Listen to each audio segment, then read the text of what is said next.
Bienvenue au podcast du Journal d'Anathalie. Alors aujourd'hui, on parle de suicide. On va voir ensemble qu'est-ce qu'il faut faire lorsque quelqu'un nous dit qu'il veut s'enlever la vie.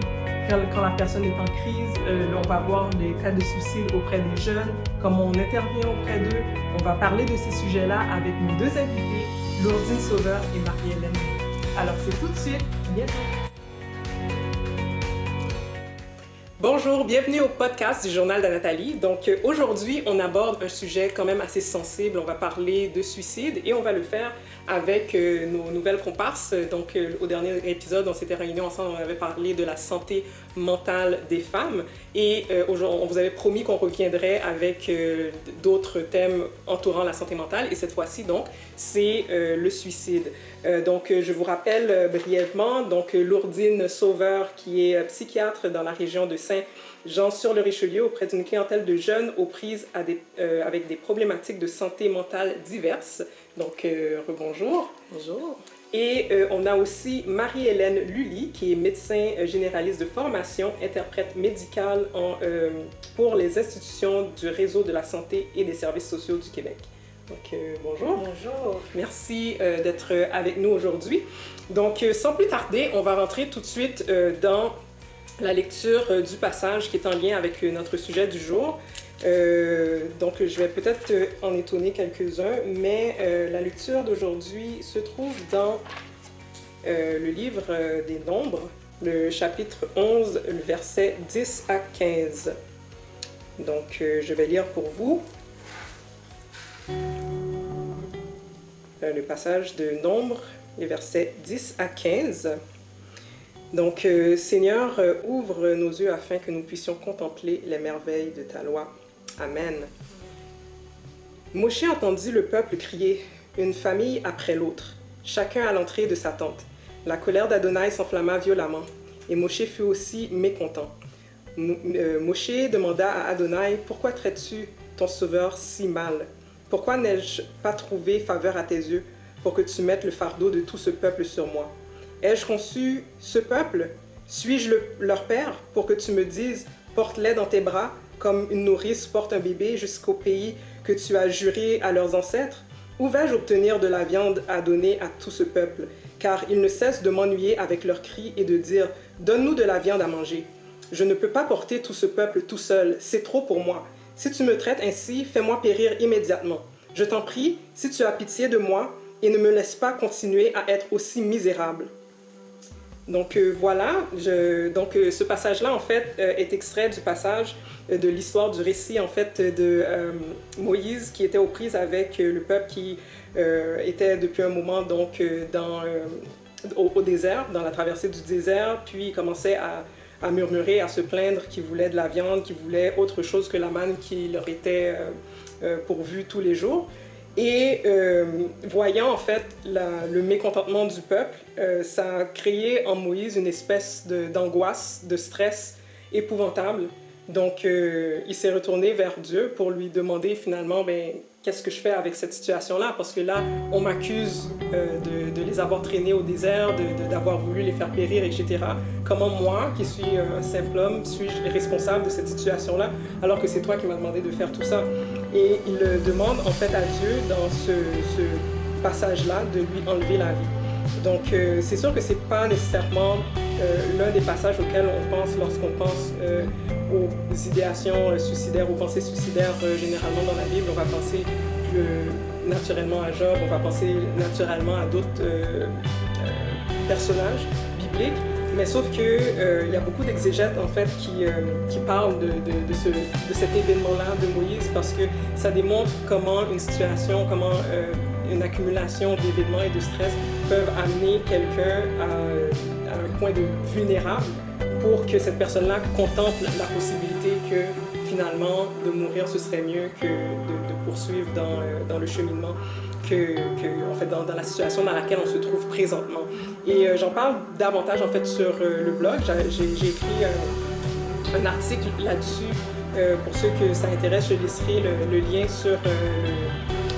dans les notes du podcast d'aujourd'hui. Mais en fait, je vois avec vous comment il y a un processus en fait qui se met en place dans l'esprit des gens qui contemplent le suicide, comment de façon très rationnelle ils vont rendre cette solution-là la solution la plus viable dans leur situation. Donc, c'est un peu... j'ai envie d'utiliser le terme fallacieux. Donc, ils vont utiliser les données qu'ils ont présentement, mais sauf qu'ils vont appliquer un mauvais calcul, un mauvais raisonnement par rapport aux données, par rapport aux informations qu'ils ont, parce qu'ils sont sous l'influence soit d'une maladie, soit d'un stress intense, soit d'un drame qui est arrivé, etc., qui ne leur permet plus de bien percevoir, de bien calculer, en fait, la situation. Puis je pense que Lourdine en aura long à dire par rapport à ça, par rapport à qu'est-ce qui peut mener finalement des gens à contempler le suicide. Pour certaines personnes, ça ne fait aucun sens, la vie est trop belle, ou il y a toujours des solutions, etc. Mais pour d'autres, comme moi d'ailleurs, ou comme d'autres personnes qui ont déjà contemplé, qui ont déjà eu des idées noires ou des idées suicidaires, ça fait du sens en fait. Dans la situation qu'on vit, ça fait du sens. Comme là, dans la situation que Moïse vivait, c'était tout à fait probable que, écoute, je ne suis pas capable de mener à bien la mission pour laquelle tu m'as amené là. Tout est en train de s'écrouler devant moi, donc vaut mieux que tu m'élimines parce que tu m'as choisi, mais je ne suis pas capable de le faire. Donc voilà, la solution, c'est que tu m'ôtes la vie. Donc qu'est-ce qu'on fait lorsque on entend quelqu'un dire quelque chose comme ce que Moïse déclare à Dieu là? C'est une grande question. Il n'y a pas comme une chose à faire, il y a comme plusieurs possibilités à explorer. Quelqu'un qui contemple le suicide, comme tu l'as si bien dit tantôt, c'est ça qui paraît pour la personne comme étant la solution. Il n'y a pas autre chose à faire. Mais sur le coup, la personne oublie que le suicide n'est jamais une solution. Parce qu'on ne résout rien avec le suicide. Au contraire, bon, peut-être que la personne, je ne vais pas être là, donc je ne vais plus avoir à faire face à toute cette difficulté-là que je suis en train de vivre.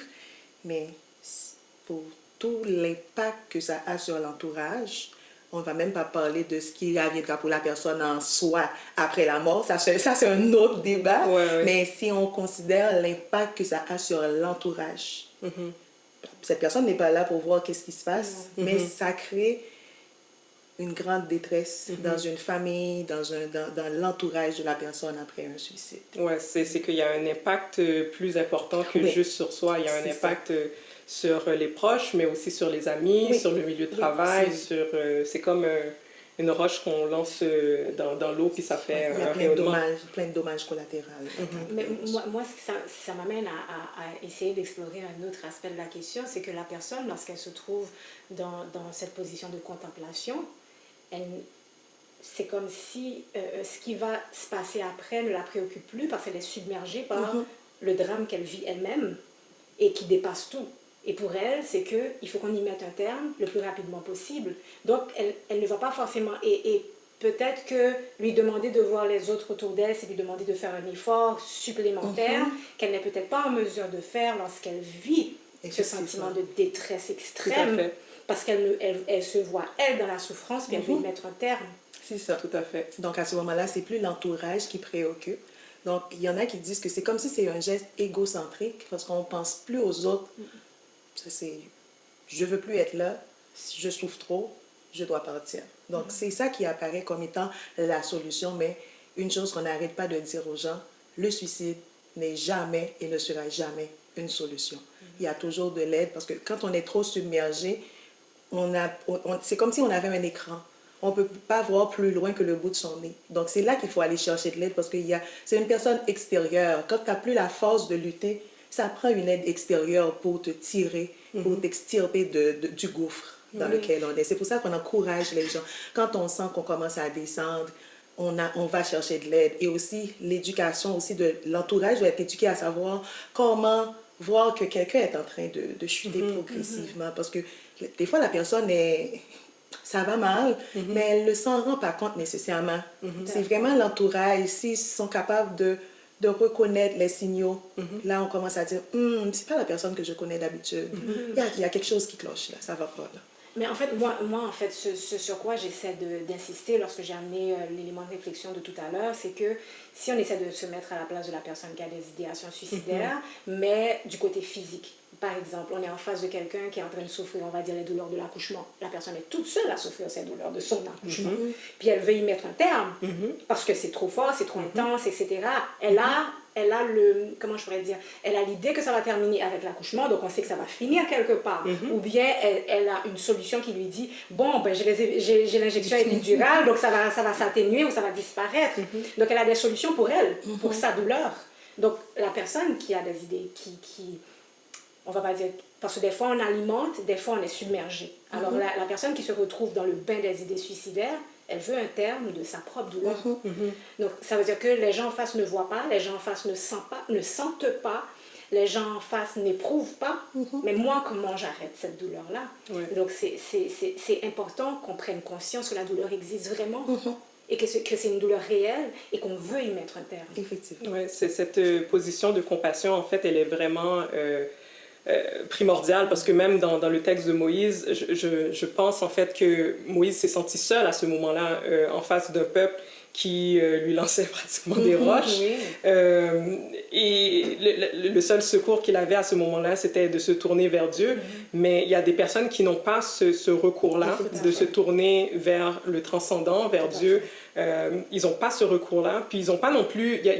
on oublie qu'on vit dans une société profondément différente d'il y a 50 ans où les tissus sociaux étaient beaucoup plus développés. Maintenant, on parle de pratiquement 40% de la population américaine et canadienne qui sont célibataires. Puis c'est pas... Je vais pas mettre un stéréotype là, parce que tous les célibataires ne sont pas seuls, ne sont pas... etc. Mais le tissu social est quand même différent de ce que c'était à l'époque où tout le monde était marié, tout le monde vivait dans un tissé série, exactement, dans un noyau familial, où il y avait des recours, en fait. Lorsque les choses étaient trop lourdes, on pouvait envoyer l'enfant chez le voisin ou quoi que ce soit. Maintenant, on ne connaît même pas son voisin. Donc, lorsque les choses se compliquent, souvent les gens sont repliés sur eux-mêmes. Et je pense, en fait, que c'est ce que ce texte-là fait écho, en fait, avec...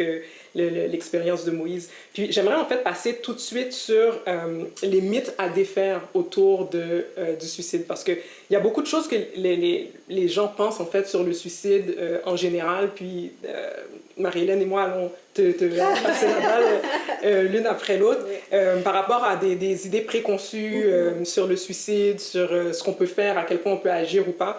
Donc la première chose que tu en fait infirmeras ou confirmeras, la personne suicidaire est formellement décidée à mourir. Donc, il y a plusieurs personnes qui pensent ça, qu'une personne qui est suicidaire, elle, tout ce qu'elle veut, c'est mourir. Donc, quel qu'en soit ce qu'on fait, de toute façon, ça ne changera rien. Vrai ou faux? Bon, c'est pas nécessairement. C'est pas parce que la personne est suicidaire qu'elle est absolument décidée à mourir. La personne peut être suicidaire, contemple le suicide, mais... considère que c'est comme le dernier pion. OK? Donc, je vais essayer de faire n'importe quoi pour me sortir de cette situation-là, aller chercher de l'aide. Donc, c'est pas parce que la personne est suicidaire qu'elle est nécessairement décidée à mourir. Il y en a qui ont des plans qu'elle aimerait réaliser dans la vie et puis ne voient pas le suicide comme l'étape suivante, mais si je fais rien et que finalement ça continue à être difficile, considère c'est comme si la dernière carte à jouer. Puis ce que je voudrais ajouter à ce que Lourdine a dit, je ne sais pas si tu as déjà fait attention à l'interrogatoire de professionnels qui est devant une personne qui aurait des idées suicidaires, c'est que la personne va dire est-ce que vous êtes envahi par des idées noires, est-ce que vous avez des idées sombres, depuis quand, est-ce que vous avez un plan, est-ce que c'est un plan qui est bien bâti, est-ce qu'il est concret, est-ce que c'est imminent, est-ce que vous avez une journée précise. Donc c'est pour dire que le passage entre je veux m'ôter la vie et je vais le faire prend des étapes. Ouais, c'est ça. Et des fois c'est pas imminent. Ouais. Il y a les idées. Des fois, c'est des idées, juste des idées qu'on appelle des idéations passives de mort. J'aimerais ne plus être là. J'aimerais aller dormir pour ne jamais me réveiller. Donc, c'est pas quelqu'un qui a l'idée de poser un geste pour attenter à sa vie. Et souvent aussi, ce que les gens vont dire, c'est pas que je veux mourir, mais j'aimerais que la souffrance arrête. Donc, si je savais que demain, je vais trouver quelque chose pour mettre fin à cette souffrance-là ou dans l'immédiat, je ne penserai pas à la mort. Il y en a, effectivement, c'est pas juste des idéations suicidaires, c'est des idées... Non, alors, c'est pas passif, c'est plus actif. Mais quand même, il y en a qui ont un plan. Ils savent déjà c'est quoi, qu'est-ce que je pouvais faire, qu'est-ce qui m'aiderait à mourir plus vite, sans souffrir, etc.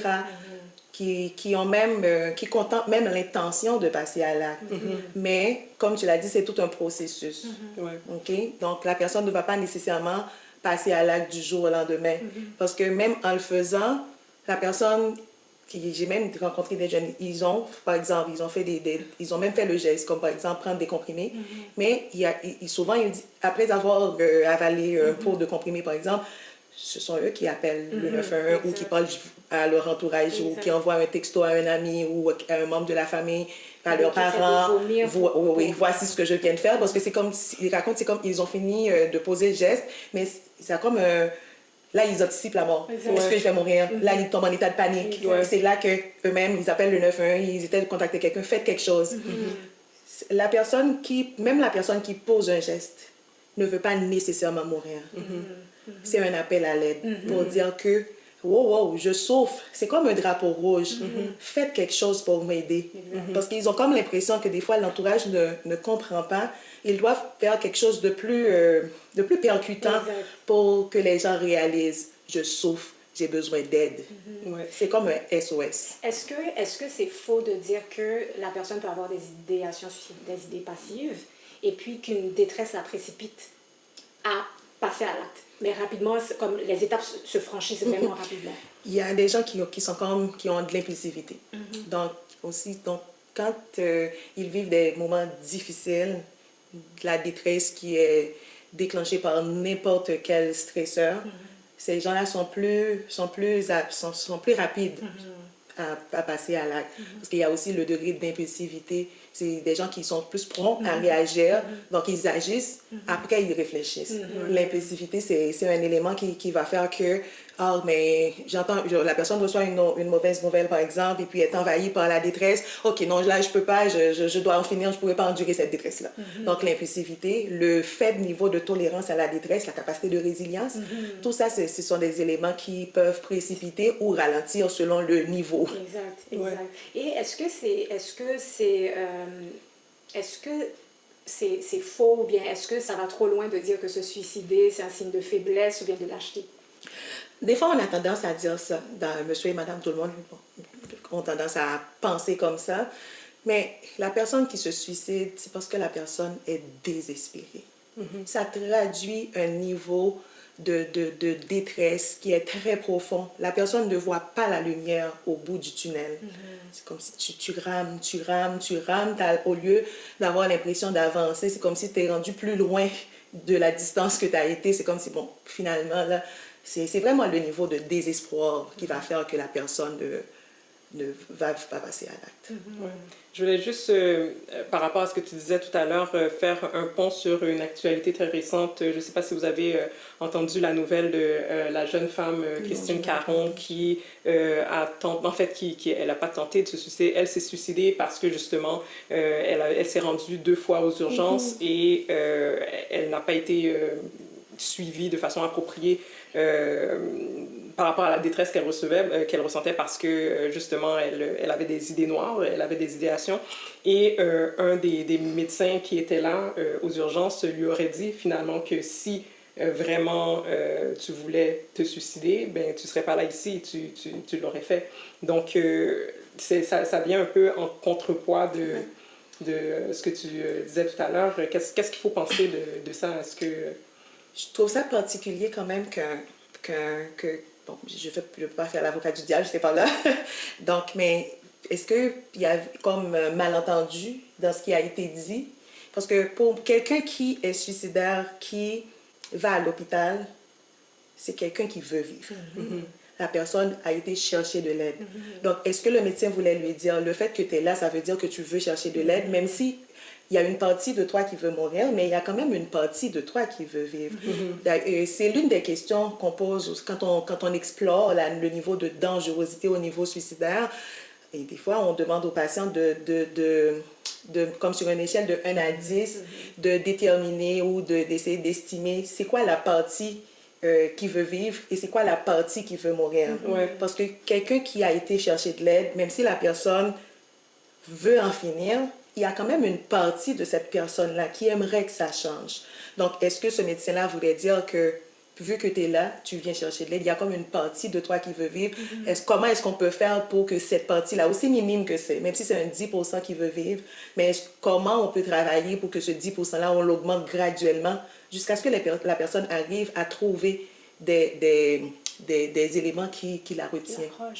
Mais en fait, moi, je me demande si, parce qu'il y a des personnes qui boivent tellement le noir qu'elles peuvent ne pas détecter cette partie d'elles-mêmes qui veut continuer à vivre ou bien qui ne décèle pas le fait que se présenter dans un milieu de santé, ça veut dire que je veux continuer à vivre. Mais est-ce que le professionnel de la santé l'amène à voir clair dans ce geste d'appel à la rescousse que la personne fait pour faire voir à la personne que en réalité ce que tu es en train de faire c'est que tu as envie de vivre quelque part. Est-ce que vous avez ce genre d'approche pour essayer d'apporter un peu plus de lumière dans le noir que boit cette personne-là? C'est sûr que dépendamment du niveau de détresse, ça va aussi avec le degré de réceptivité quand on fait des interventions auprès de cette personne-là. Ça prend, quand la personne est dans une grande intensité, est vraiment trop envahie par les idéations. Des fois, les interventions, c'est même pas le temps de faire les interventions, c'est vraiment la sécurité qu'il faut juste assurer parce que la personne est trop envahie, n'est pas réceptive. Il faut comme laisser tomber la poussière pour que la personne soit plus en mesure de réfléchir. Oui, je suis tout à fait d'accord avec ça. Le prochain mythe à défaire, ou je ne sais pas si c'est la vérité, poser la question, parler de suicide, en fait, ça peut encourager le passage à l'acte. Donc, si on demande à quelqu'un qui est déprimé ou quoi que ce soit, s'il a envie de se suicider, ça pourrait immiscer des idées dans son esprit.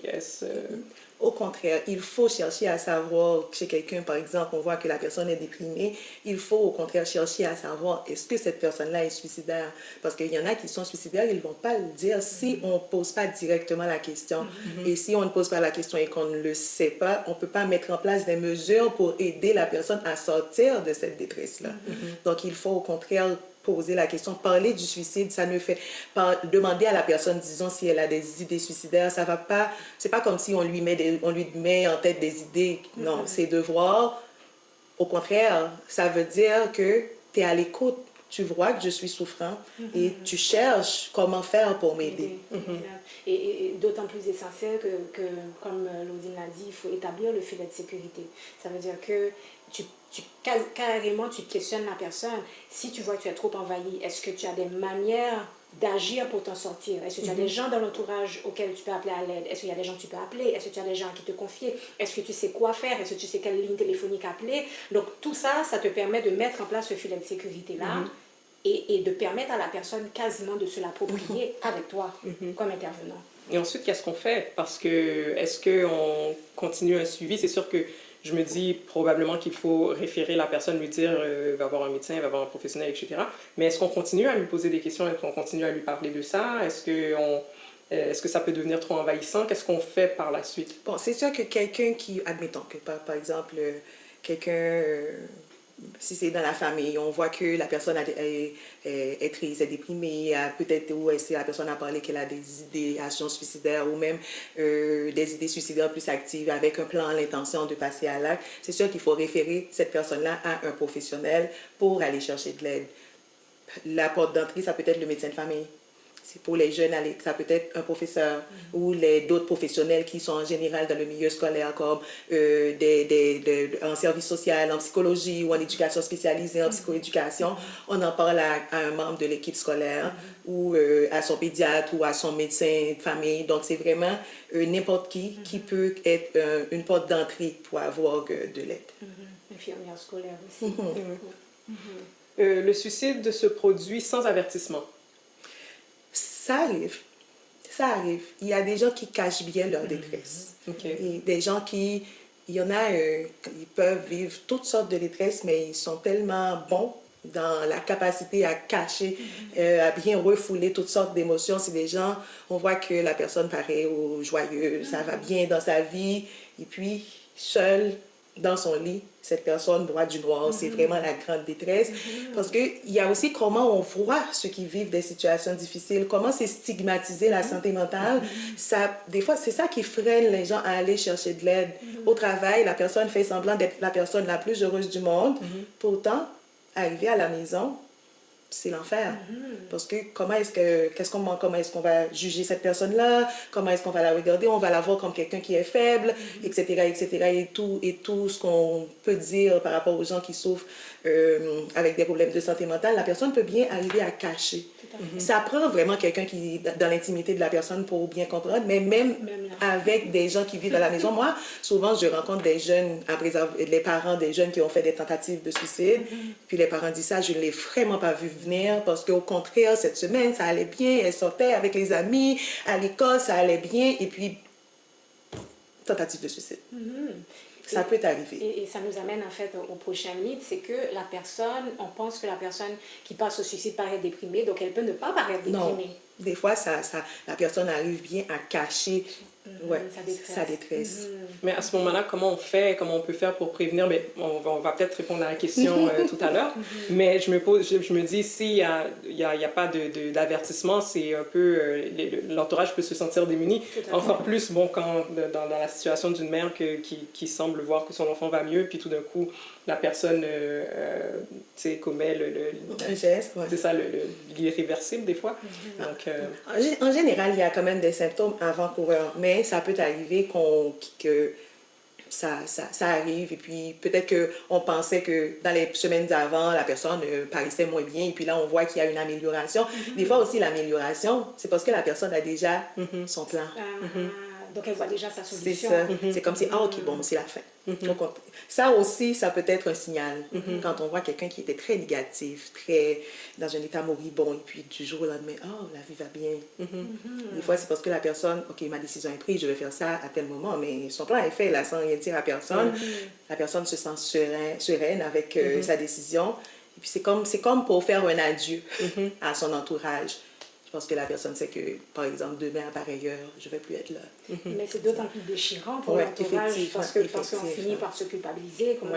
Comment ça se fait qu'on n'ait pas vu ça, etc. aussi. Mais en général, il y a quand même des signes avant-coureurs qui disent que, mais il y a peut-être...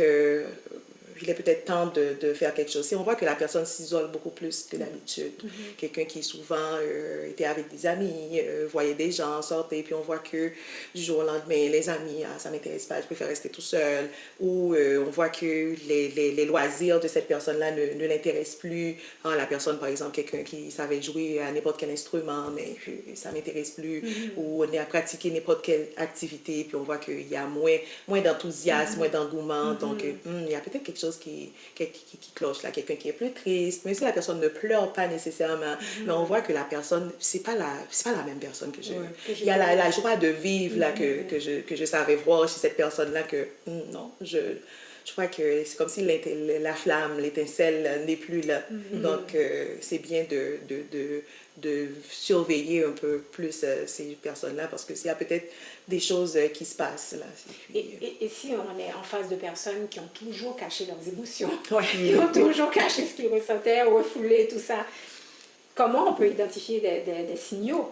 Mais quand on voit qu'il y a des gens qui c'est comme, on voit qu'il y a la personne peut verbalement ne pas le dire, ou au niveau de comment la personne exprime ses émotions, oui, effectivement, on ne va pas voir, mais on va voir que dans le train de vie, il y a plus de lenteur. Par exemple, un collègue de travail, par exemple, on va voir que la performance de la personne commence à ne pas être la même, parce que cognitivement, la personne n'arrive pas à assumer la même capacité de travail qu'elle savait assumer avant. C'est peut-être un signe d'épuisement, ou qu'il y a une détresse quelque part, que la personne traverse une situation difficile, et puis aller questionner là-dessus. Effectivement. Puis si tu permets, à Nathalie, c'est qu'on peut se retrouver également avec des personnes hyperactives, etc., qui ont toujours la bougeotte, comme on dit, mais qui, à un certain moment, se mettent à se plaindre, je suis fatiguée, puis on a l'impression qu'ils se surmènent pour être encore plus fatigués. Et là, c'est déjà arrivé que, par exemple, des professionnels des professionnels au niveau du travail qui voient leurs collègues dans des situations comme ça, puis qui disent, écoute, là, il faut un temps d'arrêt, qu'est-ce qui se passe? Comment tu vas? Etc. Puis ils voient, parce que la personne n'arrête pas de se plaindre, elle est fatiguée, mais là, on pose des questions, on essaie de creuser, mais c'est des personnes qui sont sensibles à ce genre de malaise, à ce genre de problématique au niveau de la santé mentale. Donc, c'est pour ça que c'est important que l'on éduque un plus grand nombre de personnes à cela pour qu'ils sachent décoder, identifier, mais qu'ils n'aient pas peur d'en parler non plus. Oui, tout à fait. Autre chose aussi qu'on peut dire par rapport aux signaux qui peuvent faire comprendre que peut-être que cette personne-là est suicidaire. On a parlé de l'isolement, quelqu'un qui est plus replié sur lui-même, mais aussi quelqu'un qui commence à faire des dons. Commence à donner. Donc, c'est comme de tout ce qu'on a, où la personne fait des recherches sur comment se suicider. Oui.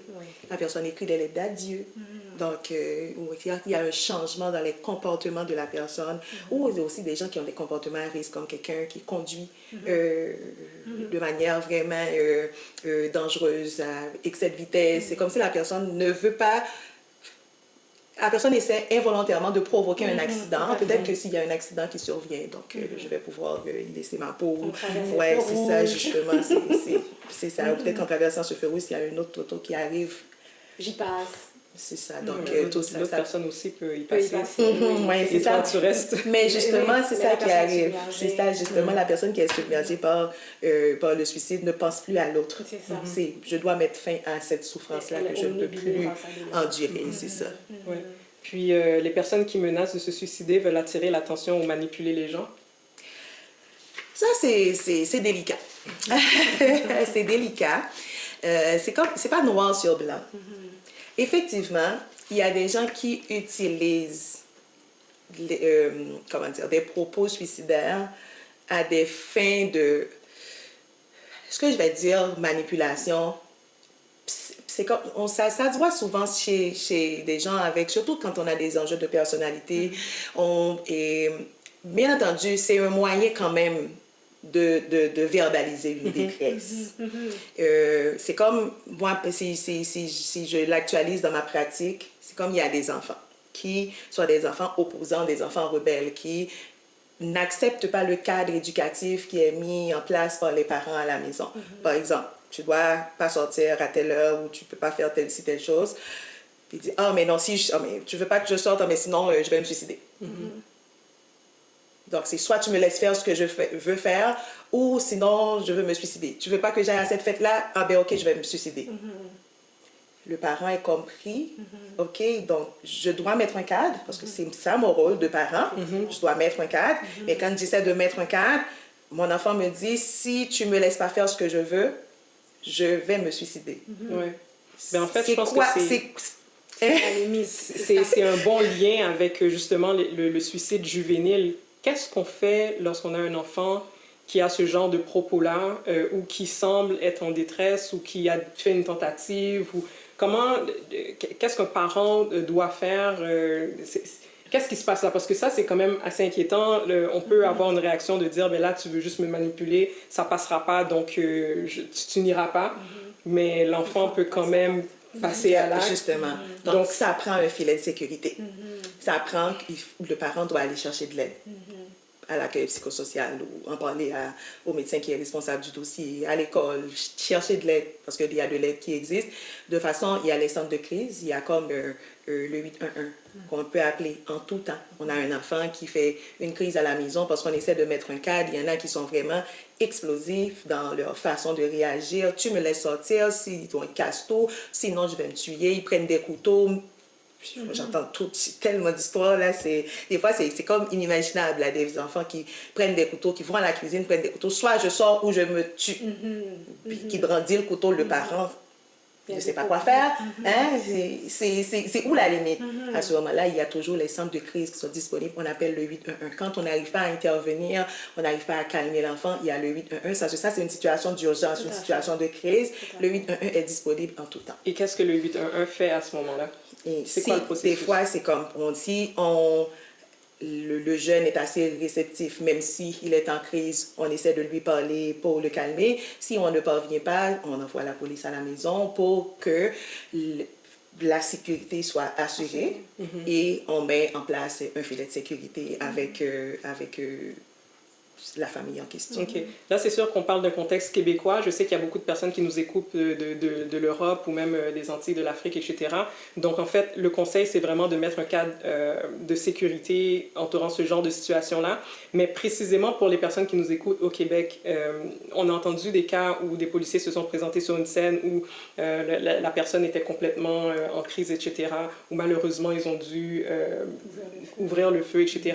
Est-ce que ça peut, lorsqu'on a un parent qui avons soit un conjoint ou un enfant ou quoi que ce soit qui est proche de nous, qui est en crise, ça peut nous apporter une certaine crainte de contacter un service comme la police ou quoi que ce soit, parce qu'on ne sait pas comment la police va réagir. Est-ce qu'ils sont bien formés pour cette situation-là? Je ne sais pas si tu es au courant, mais qu'est-ce qui se passe au Québec? Est-ce que les policiers sont nécessairement formés pour pouvoir sécuriser les lieux lorsqu'un enfant, un conjoint ou quelqu'un pète sa coche, comme on dit ici au Québec? Mais logiquement, oui. Les policiers, normalement, je ne sais pas qu'est-ce qui est donné dans leur formation, là, je ne peux pas aller sur un terrain que je ne connais pas, mais normalement, les policiers devraient savoir comment intervenir en situation de crise par rapport à quelqu'un qui est en crise. Comment aborder une personne qui est désorganisée, comment faire la pacification pour qu'ils arrivent à interagir avec cette personne-là. Bien entendu, ils doivent eux-mêmes assurer leur propre sécurité, mais ce n'est pas parce que quelqu'un est en crise que la personne constitue nécessairement une menace pour autrui. C'est sûr que la personne désorganisée est menaçante, mais souvent, c'est plus pour la personne en tant que telle que le menace est, et que par rapport à l'autre personne. Normalement, il devrait être capable de désamorcer la crise, faire la pacification pour arriver à contrôler cette personne. Mais ce qui est important à savoir, si par exemple tu sais que la personne a, parce que lorsque tu peux appeler autant le service 811 que 911, tu sais, quand tu appelles le service, par exemple 811, ils ont une équipe qui déclenche les crises, notamment une équipe comme quand tu appelles le 811 info sociale. Donc, il y a même des travailleurs sociaux qui peuvent venir sur place et qui viennent déclencher des crises, qui sont accompagnés de policiers. Et tu peux même avoir des ambulanciers, surtout quand tu sais qu'il y a des antécédents de santé mentale, puis que tu le précises quand tu appelles. Donc là, tu vas avoir comme toute la batterie de services qui débarquent chez l'individu. Tu vois, et à ce moment-là, si tu as des ambulanciers, tu as les gens en info sociale qui ont leur équipe de désamorçage de crise et les policiers qui sont là pour assurer un peu la sécurité de tout le monde, là, tu as une équipe plus gagnante parce qu'elle est pluriprofessionnelle, avec des approches qui sont très centrées, santé mentale, etc. aussi. J'entends les parents qui disent « Oui, mais mon ado, c'est plus la personne qu'elle était lorsqu'elle était enfant. Elle venait me voir, elle me parlait, elle était gay, etc. Maintenant, il rentre, il va dans sa chambre, il dort jusqu'à 14 heures, etc. Donc, un parent qui n'a plus ce lien ou a de la difficulté, en fait, à briser la coquille de cet adolescent qui se cherche ou qui est tout simplement adolescent, qui dort beaucoup, qui ouvre le frigidaire, qui mange et qui retourne dans sa chambre. Donc, comment, si le parent se doute qu'il y a peut-être, je ne sais pas, une rupture, quelque chose qui travaille l'enfant, ou qu'il y a peut-être de l'intimidation, qu'est-ce que ce parent-là peut faire pour savoir, premièrement, s'il y a un danger et comment il peut aider son enfant? Donc, c'est sûr que la première chose que le parent peut faire, c'est de s'adresser à l'enfant en premier, lui refléter que mais ton fonctionnement n'est plus comme d'habitude. Avant, tu faisais ci, tu faisais ça, tu voyais tes amis, tes activités de loisirs, que tu étais avec nous à la maison, mais là maintenant tu es dans ta chambre, on ne te voit plus, et le lui refléter. C'est sûr que souvent les ados là, ne vont pas parler à leurs parents, donc probablement ça ne va pas porter fruit, surtout si la relation au départ était coup-ci, coup-ça, là, il n'y avait pas une bonne relation. Mais si on voit si on a des inquiétudes, moi, ce que je conseille aux parents, c'est d'aller chercher de l'aide. Donc, c'est comme aller à l'accueil psychosocial, chercher de l'aide. C'est sûr qu'au début, peut-être que là, mais j'ai pas besoin d'aide. Là, souvent, c'est ça. Là, souvent, quand ils viennent en rencontre, mais moi, je sais pas ce que je viens faire ici. Ma mère voulait que je vienne. Je suis venue. Ils n'ont pas d'objectif, ils n'ont pas de besoin. Ils sont là pour les parents. Pourtant, ils ont des besoins. Donc, on ne va pas s'attendre à ce que ce soit eux-mêmes qui cherchent de l'aide, qui font les démarches pour avoir de l'aide. C'est vraiment aux parents temps de parler à l'école, hein, voir à l'école, est-ce que c'est... Parce que des fois, c'est à la maison qu'ils sont comme ça, mais à l'école, ça va bien. Donc, dépendamment, des fois, c'est le milieu familial aussi qui est problématique, qui fait que, parce qu'ils vivent plein de choses sur le plan psychosocial, qui fait que quand le jeune est chez lui, il est plus isolé, mais c'est plus l'aspect familial à ce moment-là qu'il faut traiter, non le jeune. Exact. Mais des fois aussi, c'est d'en parler à l'école. Et que, voici ce que je remarque chez mon enfant à la maison, à l'école, comment est-ce qu'il est. Donc, pour voir est-ce que c'est le même portrait. Et puis, c'est vraiment d'aller chercher de l'aide parce que souvent, les jeunes ne vont pas parler aux parents. Oui, mais il y a aussi nos églises. Hein. Faut pas, ben pour ceux qui ont des ressources dans les églises, parce que très certainement, il y a certaines communautés qui sont beaucoup plus petites, qui n'ont pas nécessairement de groupe de jeunesse ou de pasteurs de jeunesse, etc. Mais pour les églises qui ont ce filet social-là, on peut poser la question aux pasteurs de jeunesse ou aux responsables des jeunes du groupe, comment ils se comportent, est-ce qu'ils s'isolent, j'ai remarqué telle chose à la maison, est-ce qu'il y a quelqu'un qui peut lui parler, s'il y a du soutien aussi, de l'accompagnement spirituel qui est offert dans certaines églises aussi. Ça peut aussi être une ressource, aller voir un aumônier, etc. C'est aussi une autre façon aussi de mettre quelqu'un qui est peut-être plus proche ou moins menaçant envers le jeune pour qu'il puisse avoir un lien, ça peut être dans les églises ou dans la famille, un cousin, une cousine, quelqu'un qui est plus âgé, etc., qui peut aller obtenir les informations qu'on cherche finalement pour savoir qu'est-ce qui se passe, de un, et ensuite pour pouvoir intervenir si intervention est nécessaire à ce moment-là. Et je pense qu'il ne faudrait pas non plus négliger toutes les approches préventives aussi. Ça veut dire que quand les liens sont encore très sains entre les parents et les enfants, ou bien lorsque, par exemple, on fait une belle jasette autour d'un dîner, un repas, etc., on parle de toutes sortes de choses.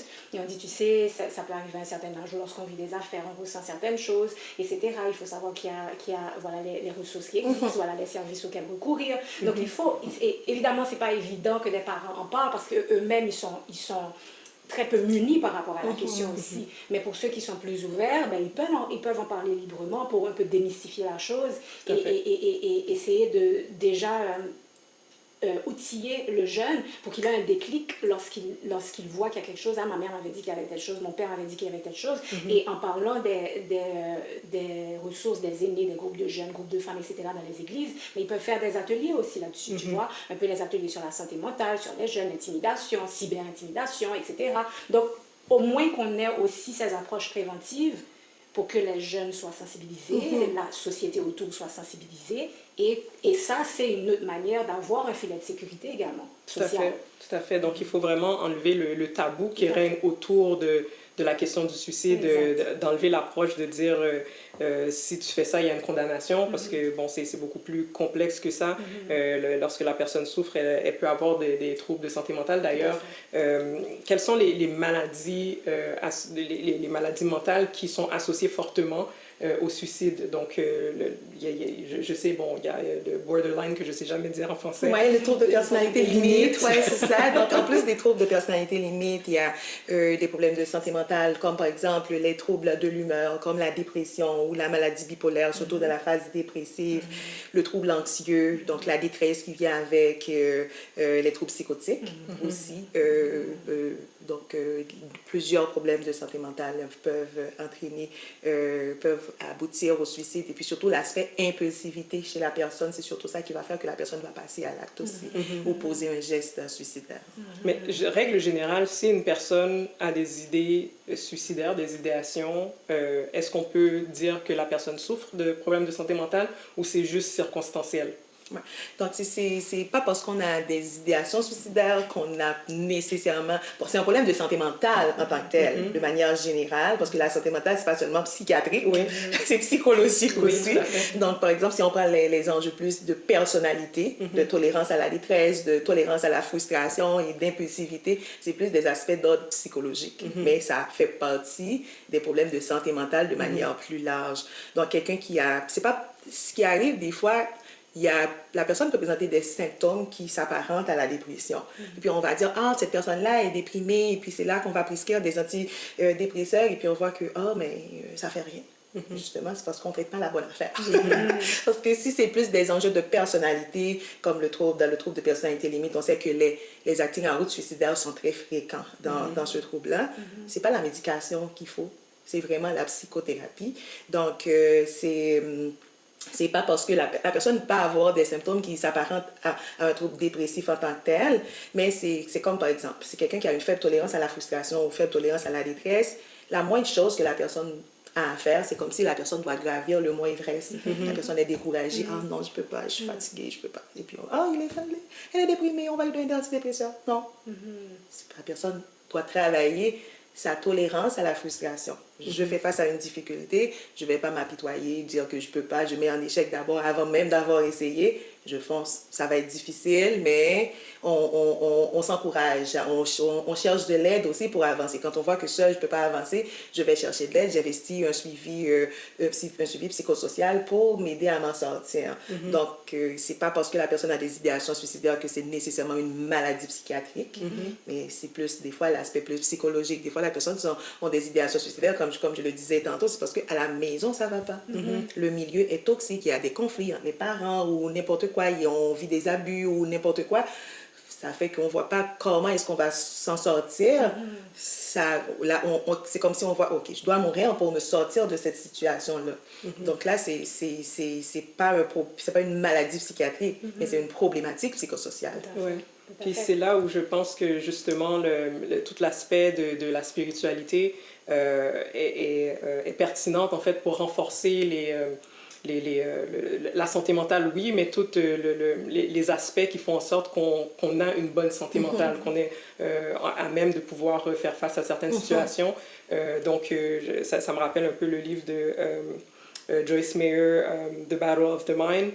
The Battlefield of the Mind, en tout cas bref, je mettrai le lien, mais c'est, puis je me rappelle pas du titre en français parce que j'ai le livre en anglais aussi, mais c'est ça, c'est aussi de savoir être discipliné dans ses pensées, parce que certaines personnes ont cette tendance à laisser leurs pensées à la dérive, comme si, en fait, il y a aussi cet aspect-là qu'on peut pas laisser notre esprit vaquer et se dire qu'à un moment donné, il va arriver quelque part de sécuritaire. C'est pas vrai. Il faut apprendre, en fait, à se rendre compte à ce à quoi on pense.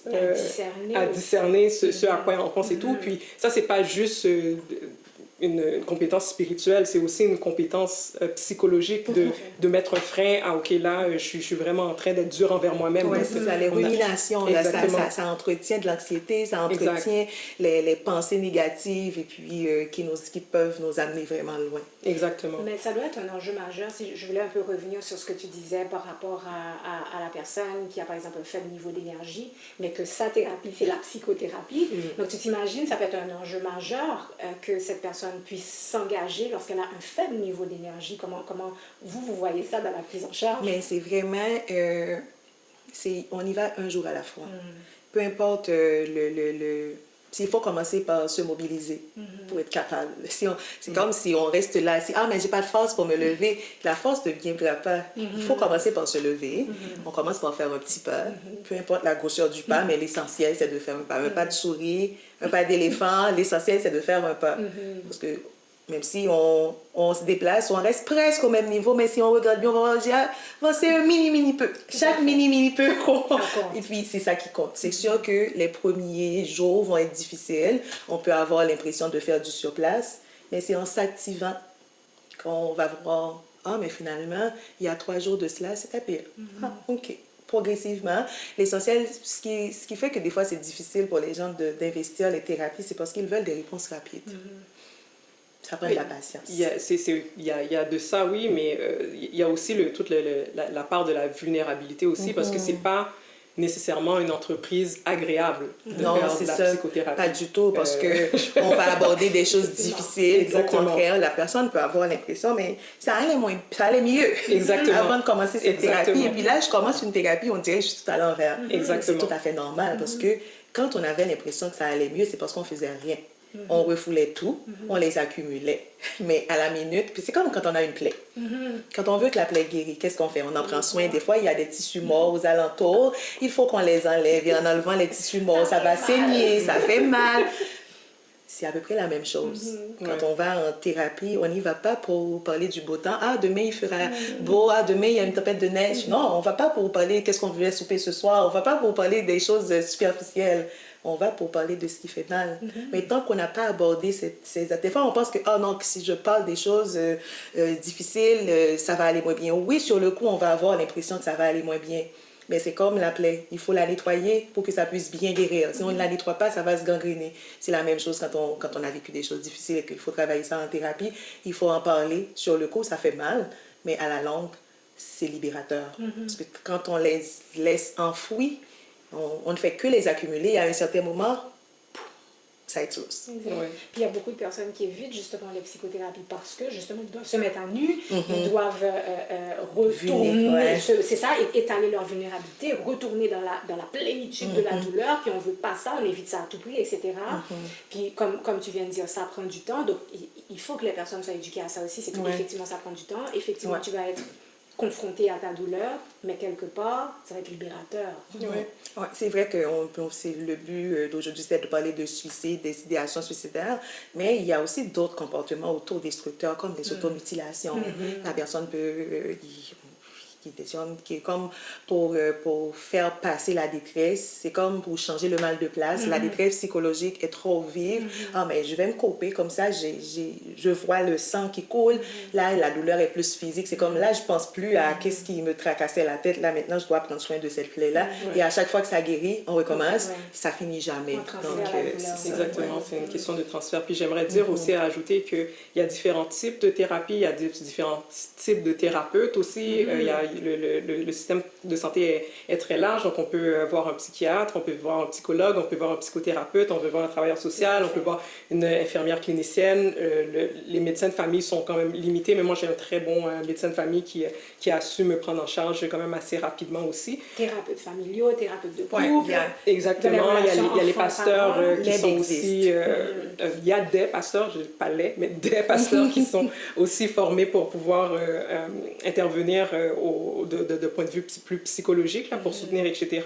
Il y a l'accompagnement spirituel aussi dans les églises. Donc, il y a différents types, différents styles d'intervention et de thérapie par laquelle on peut passer. Et donc, lorsqu'on a une mauvaise expérience avec un type de thérapeute ou avec une personne, ça ne veut pas dire que c'est un échec ou que ça ne marchera pas. C'est que c'est peut-être pas un bon match avec la personne. Puis je tiens à le dire par rapport à mon expérience personnelle, parce que je me rappelle qu'au début, lorsque j'avais été diagnostiquée avec la dépression clinique majeure, j'avais commencé à parler avec quelqu'un au téléphone, là, les services qui sont associés avec les services d'entreprise, j'ai oublié comment ça s'appelle.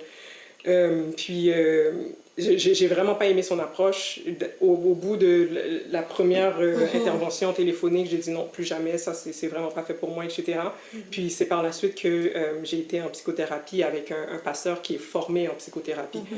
Puis ça m'a beaucoup plus aidé parce que pour moi, il était plus à même de comprendre de point de vue spirituel et psychologique ce que je vivais à ce moment-là. Je pouvais parler de mon expérience spirituelle sans qu'il y ait des questionnements ou quoi que ce soit, parce qu'il comprend mon vécu.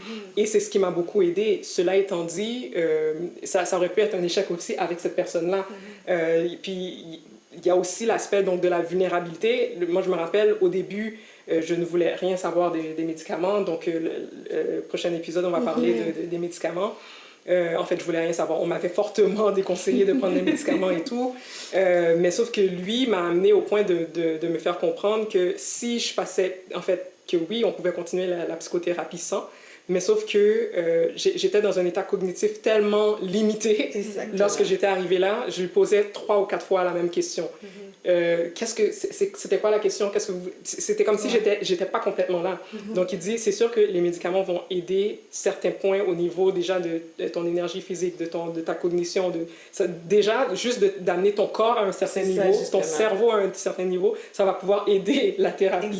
On peut continuer comme ça, mais ça va être beaucoup plus long et beaucoup plus ardu Et c'est ça qui va décourager en général quand on va « Oh, mais ça fait des semaines que je suis en thérapie et puis ça n'a rien donné, à quoi bon continuer? » Exactement. Quand c'est trop sévère, là, c'est là, effectivement, qu'on donne un petit boost avec la médication, mais la médication à elle seule ne va pas faire le travail. Exactement. Puis, une fois que la médication avait permis que je puisse être plus engagée déjà au niveau de la psychothérapie, il y avait cette fatigue à chaque séance, puis c'était, je crois, une fois par semaine à une époque, là. Oui, j'étais plus épuisée après qu'avant, j'étais plus troublée après qu'avant, puis je me posais la question, mais sérieusement, là, qu'est-ce que je suis en train de faire, là? C'est comme... ça si tu te faisais du mal. Exactement. Là, je commençais à me sentir mieux, avoir un petit peu plus d'énergie et tout. Puis à chaque fois que je sors de son bureau, c'est toujours pire. Donc, est-ce que je vais m'en sortir jusqu'à ce que finalement... il y a eu un revirement de situation où est-ce que j'ai dû prendre la décision personnelle que je voulais pas aller plus loin parce que je savais que j'avais pas les ressources nécessaires pour continuer le cheminement là où est-ce qu'on était rendu. Mais je pense que c'est ça. Je pense qu'il y a vraiment des étapes à suivre au niveau de la thérapie, puis de comprendre ce qui se passe, de voir les réalisations qui ont été faites, de les reconnaître, puis de savoir que, OK, là, cette partie-là est réglée, il y a d'autres choses encore à régler, mais est-ce que je suis capable là maintenant? Mais c'est comme investir une thérapie. C'est sûr qu'il faut qu'on soit prêt. C'est parce que si tu n'es pas prêt, tu vas juste aller dans les rencontres et puis ça va mener à rien. Ouais. Donc, ça va comme des fois les gens disent « Ah, mais je suis en thérapie depuis X temps, depuis 3 mois, depuis 6 mois. » Mais quand tu n'es pas prêt, tu n'investis pas. Tu y vas, mais c'est comme si on fait un acte de présence. C'est tout, et puis, mais on n'investit pas vraiment. Quand tu n'investis pas, il ne va pas y avoir de changement. C'est pour ça que c'est faux. Non seulement le lien thérapeutique est très important, parce que ça prend une bonne alliance pour que... Si l'alliance n'est pas là, non, ça joue beaucoup dans l'amélioration, l'alliance thérapeutique. Quand ça clique bien avec la personne avec qui tu es en thérapie, ouais, ça joue une grande part dans le rétablissement aussi. Oui, tout à fait. Puis, en fait, pour finir, j'aimerais juste qu'on dise quelque chose aux personnes de l'entourage, donc aux personnes qui restent. Donc, une fois que la personne a commis l'irréversible, puis tout à l'heure, on parlait d'une pierre qu'on envoie dans l'eau, puis ça fait une espèce de rayonnement, l'effet papillon aussi, on pourrait penser. Mais, donc, c'est sûr que quelqu'un qui se suicide, c'est une mort violente, puis c'est une mort violente premièrement pour la personne qui le commet envers soi-même, c'est très violent envers soi-même, mais c'est aussi violent pour tout l'entourage, puis ça c'est quel que soit le degré, même d'entendre qu'un collègue qu'on voyait quelquefois par mois dans les bureaux s'est suicidé. Ça a un impact. On pense même dans les universités, dans les écoles, lorsque c'est la mi-session, puis il y a des étudiants qui se suicident et tout. Ça a un impact sur le corps étudiant aussi, malgré qu'on ne connaît peut-être même pas la personne, mais ça a un impact. Donc, quels sont les recours, les services pour les personnes qui restent? Ouais. Tout comme on parle de prévention, il y a aussi la postvention.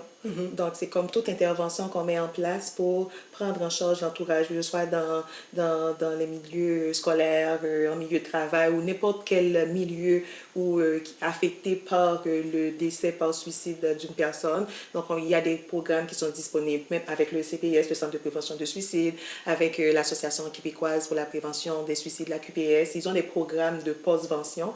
Ça vise à non seulement apporter du soutien à l'entourage, mais aussi pour prévenir l'effet d'imitation. Parce que quand il y a un suicide dans une école, à l'université, en milieu de travail, il y a comme l'effet de contagion ou l'effet d'imitation qui peut faire aussi que mais d'autres personnes après vont se suicider. Donc, c'est vraiment la postvention qu'on fait pour entourer cette personne-là. Et l'une des choses aussi qui est recommandée comme moyen, c'est de ne pas médiatiser. C'est comme on le fait des fois, là, c'est comme pour cette jeune-là dont tu as parlé tantôt, c'était passé dans les journaux, mais ça a comme un effet de contagion quand le suicide s'est médiatisé, surtout quand on donne des détails par rapport à comment la personne a fait pour se suicider. Donc, ça a un effet de contagion beaucoup. Donc, c'est pas recommandé de médiatiser les suicides parce que ça fait comme plus sensation et puis on voit que ça augmente après la médiatisation des suicides aussi. Mais est-ce que, par exemple, chez la personne qui médiatise, est-ce que cette personne-là, elle ne ressent pas le besoin? En fait, dans la tête de la personne, c'est une prévention pour les autres, dans le sens que, voilà le message que la personne voulait lancer, faites attention à vous, il ne faut pas rester sourd aux signaux, etc. Parce que c'est comme si c'était... C'est une arme à double tranchant. C'est exactement, c'est le mot qui me brûlait les lèvres. Ouais, puis d'autant plus, je pense que le phénomène est encore plus important lorsque la personne est connue et reconnue, lorsque c'est une vedette. On peut penser à toutes sortes de personnes qui se sont ôté la vie, puis ensuite ça a fait boule de neige, d'autres personnes ont suivi aussi. C'était comme une espèce d'exemple, là, donc c'est quand même assez dramatique. Puis c'est là où est-ce que je pense qu'il faut faire attention lorsqu'on a des personnes qu'on sait qui a plus de sensibilité ou plus de fragilité, qui soit souffrent de dépression ou d'anxiété généralisée ou d'autres choses, de voir la personne, il y a tel film qui a passé, est-ce que tu l'as regardé, qu'est-ce que ça t'a fait sentir, etc. Comment, il y a telle personne qui a commis ça, comment tu vois ça, etc. Qu'est-ce qui t'est venu en tête, parce que tu sais pas nécessairement comment la personne va vivre avec ça. Donc, en tout cas, je trouve qu'on a eu une conversation très riche sur ce sujet-là. Je vais terminer, en fait, j'en parle vraiment souvent parce que personnellement, je pense que c'est quelque chose qui m'a beaucoup aidé lorsque j'étais en dépression. Job est devenu l'un de mes livres préférés dans la Bible parce que je trouvais que son expérience résumait bien la relation que j'avais avec Dieu. À cette époque-là, la relation, la non-relation, en fait, c'était quand même une relation parce qu'on continuait à se parler, mais moi, c'était vraiment toute la portion de... Ah, c'est vrai, je suis dans la Bible, c'est pas le même ordre. Mais c'est ça, c'était toute la portion de la discussion, la frustration envers Dieu, etc. Le questionnement, toutes ces réflexions et tout, je comprenais la douleur, je comprenais le ressenti.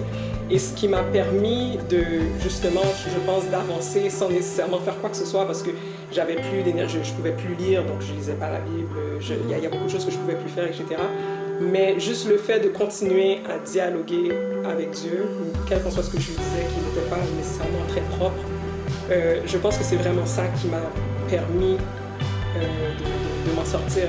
Parce que une des choses que beaucoup de personnages bibliques font, et ce que Moïse a fait aussi, c'est justement moi ce que j'appelle une discipline qui n'est pas réellement une discipline, c'est plus un style soit littéraire ou un style de prière, c'est la lamentation, c'est l'art de se tourner à Dieu et de lui dire, je dis l'art, c'est l'art de la faculté de se tourner à Dieu et de lui dire là où est-ce que ça fait mal, comment ça fait mal, pourquoi ça fait mal, et qu'est-ce qu'on espère de lui, qu'est-ce qu'on attend de lui, puis de lui dire finalement qu'on continue à espérer en lui malgré tout ça.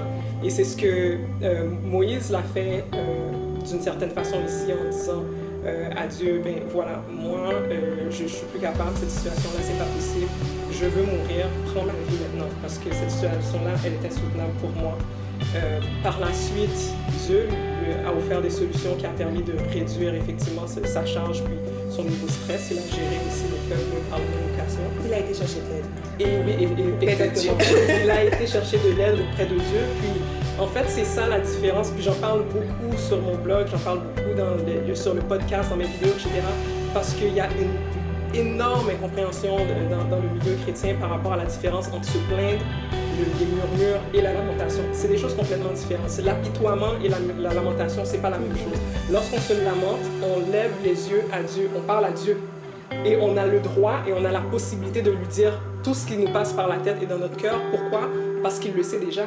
Et même lorsqu'on aurait cette tendance à pécher contre lui en disant des choses irrévérencieuses ou quoi que ce soit, de toute façon, on les a déjà pensées, donc c'est déjà un péché.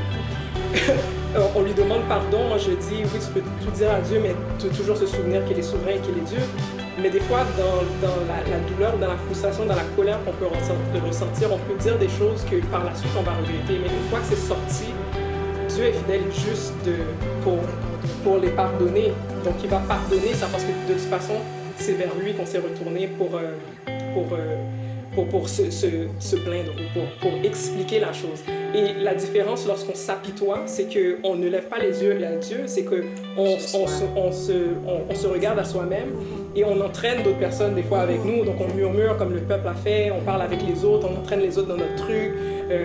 Cette situation-là, c'est pas possible. Donc on commence à créer un mouvement de négativité autour de nous et en nous.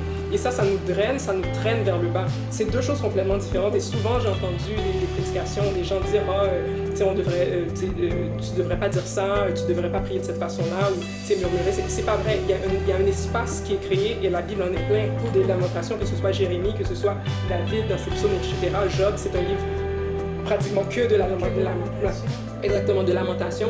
Donc, il y a un espace pour exprimer ça, pour exprimer sa douleur et tout. Et cet espace-là, on ne le met pas suffisamment à profit parce qu'on ne sait pas comment le mettre à profit.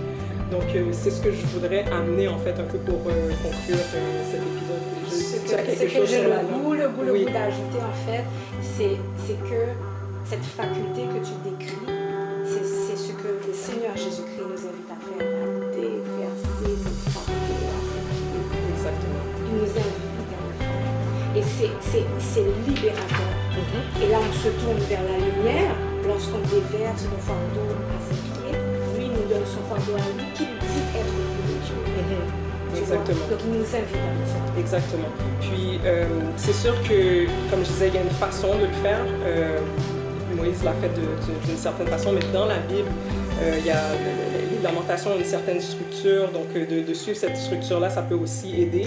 Mais comme je le disais, j'en parle beaucoup sur le blog, donc je vais mettre dans la description de ce podcast-là des liens vers les différents outils qui existent sur le blog, notamment sur la lamentation, comment le faire, c'est quoi les structures, comment exprimer sa douleur envers Dieu, etc.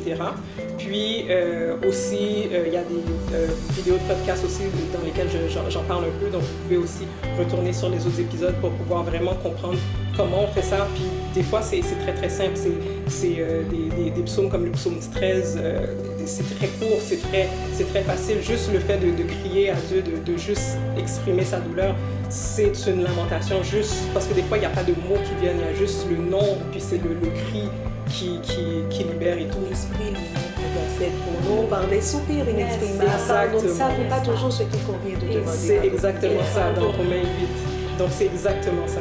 Donc je vais lire pour vous Job 19, versets 25 à 27 pour terminer. Mais je sais que mon Rédempteur vit jusqu'à la fin. Il se lèvera sur la poussière. Et lorsque ma peau aura été détruite, même sans ma chair, je verrai Dieu. Je le verrai de mes yeux, non ceux de quelqu'un d'autre, le contempleront. Mon cœur s'affaiblit en moi. Donc ça, c'est une des parties de la lamentation de Job. Donc il a fini d'expliquer à quel point il a été abandonné de tous, de sa femme, qu'on l'a humilié, etc. Puis il termine en disant « Mais je sais que mon Rédempteur vit jusqu'à la fin. Il se lèvera sur la poussière. » Donc c'est ce que la lamentation produit en nous. Lorsqu'on pratique la lamentation correctement, comme le faisait Job ou Moïse, etc., c'est que ça produit en nous ultimement cette espérance-là qu'il ne nous laissera pas tomber, qu'éventuellement, il y a toujours une espérance, il y a toujours un espoir. Donc ça, c'est ce que je voulais, c'est ce sur quoi je voulais vous laisser par rapport au récit de Moïse et aussi par rapport à cet épisode-là, parce que je sais que ça peut être difficile lorsqu'on est aux prises avec des idées noires, lorsqu'on est aux prises avec des situations qui ne veulent pas se régler, lorsqu'on est aux prises avec des blessures, des failles internes qui sont vraiment très profondes, qui reviennent de loin, etc. Puis tout ce qu'on voit devant nous, finalement, c'est la mort. Mais de se lamenter, de regarder à Dieu, ça ranime notre espoir. Ça nous permet de pouvoir continuer à espérer, puis à ne pas sombrer finalement dans l'apitoiement, puis dans le désespoir, puis éventuellement de commettre l'irréversible. Puis moi, je n'irai pas dans la condamnation. Je connais des personnes qui ont malheureusement commis cet acte-là. Je ne les condamne pas. On ne pourra jamais comprendre comment ça a pu se produire, mais je sais que je veux croire en tout cas qu'ils n'avaient pas perdu la foi en Dieu, mais que c'était devenu trop pesant pour eux. Donc voilà. tout ce que j'avais pour vous aujourd'hui. Merci encore d'avoir participé à cet épisode de podcast. La semaine prochaine, donc, comme je vous disais, on va parler de la médication, donc des antidépresseurs. C'est quoi, qu'est-ce que ça fait dans le cerveau? Pourquoi on prend ça? Est-ce qu'on devrait les prendre ou pas? Est-ce qu'on doit lire, croire tout ce qui est écrit sur Internet, etc., ou même les vidéos YouTube, etc. Bon, il y a 2 personnes ici qui pourront nous guider un peu là-dessus. Donc voilà, merci d'être resté à l'écoute pour cet épisode. À la prochaine. Ciao!